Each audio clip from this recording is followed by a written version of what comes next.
सुप्रभातम पिलामाने आजिर इतिहास कालांश को स्वागत तथा अभिनंदन।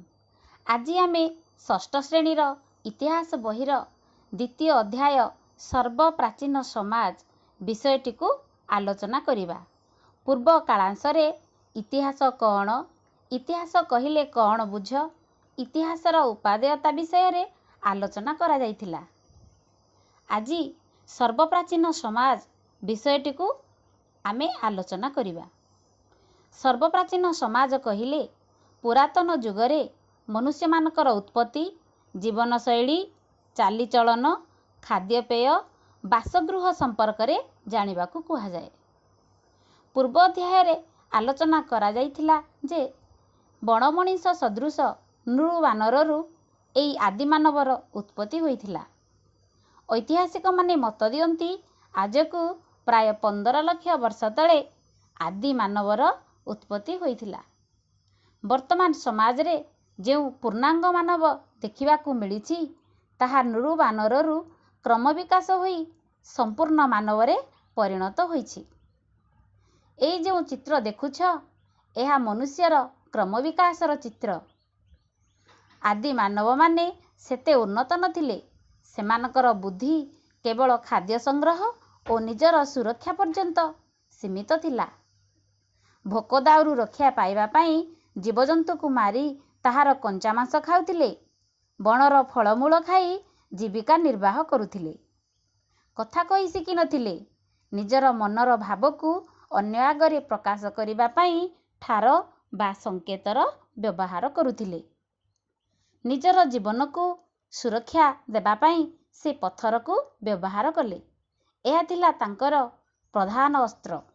तेणु ए जुग को प्रस्तर जुग कुहा जाए। प्रस्तर जुगर हाथ हथियार व्यवहार को नहीं ए जुग को दुई भागरे विभक्त करा जायछि। यथा पुरातन प्रस्तर जुग, नूतन प्रस्तर जुग।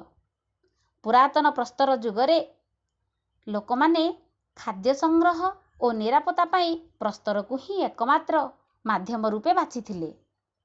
एई चित्ररू आमे जानि परिबा सेमाने किपरि पत्थर द्वारा निर्मित अस्त्र शस्त्र को व्यवहार करुथिले। एई पत्थर को सेमाने खोड़िबा, काटिबा, छेचिबा और शिकार करिबा आदि कार्य रे व्यवहार करुथिले।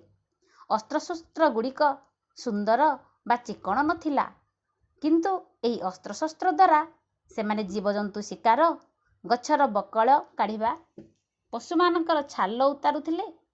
वर्तमान एही हाथ हथियार गुड़िक पंजाबर सोन नदी, उत्तर प्रदेशर बिला नदी उपत्यकारु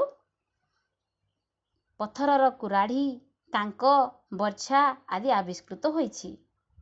एई चित्ररू आमे लक्ष्य करिबा जे आदिम मानव माने गुंफा, पहाड़, गछ करडरे रहुथिले।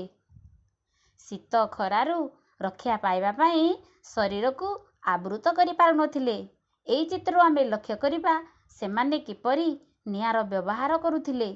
वर्तमान आमे निया पाइबा पाई लाइटर, दियासिली प्रभृति व्यवहार करुछंती, किंतु पुरातन जुगर लोकमाने पत्थर को पत्थर घसी निया बाहर करिबार देखिले। पत्थर को पत्थर घसी निया बाहर करी से निया को साइतिकी रखिले।